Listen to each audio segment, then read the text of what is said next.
திருத்தணிக்கு போனேன். திருத்தணிக்கு வந்து லீலாராமண்ணாண்டு ஒரு அண்ணா இருக்கார். அப்ப அவர்தான் இந்த பாடலோட ப்ரொடியூசர்.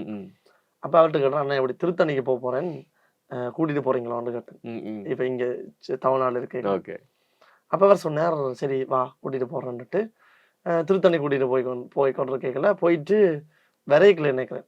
அங்க விரைக்கல அப்படியே ஒரு முருகர் பாட்டு ஒன்று செய்வோமோ, முருகரை பற்றி பாட்டு செய்வோம்.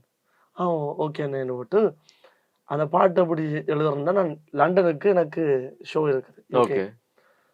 அப்ப ஃப்ளைட்ல போய்க்கல, ஃப்ளைட்ல ஒரு கொஞ்சம் வசனம், பிறகு அக்கா விட்டு அங்க இருந்து கொண்டு ஒரு கொஞ்சம் வசனம், அப்படி ஒரு கொஞ்சம் கொஞ்சம் கொஞ்சம் கொஞ்சம் கொஞ்சம் எழுதி தான் இந்த பாட்டு எழுதி முடிச்சேன்.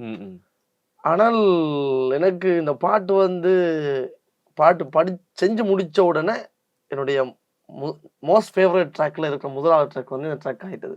செஞ்ச உடனே ஒரு என்னை அறியாம இந்த பாட்டு எனக்கு பிடிச்சு கொண்டது. ஸோ இந்த பாட்டு மெயினா துவங்கினது வந்து சஷ்டியை பேஸ் பண்ணியும், கந்த சஷ்டி வேற ரிலீஸ் பண்ணோம்டோ, லைக் எந்த ஒரு கந்த சஷ்டிக்காண்டியும் செய்யல, செஞ்சது முருகருக்காண்டி எனக்கு தோணுன திடீரெண்டு.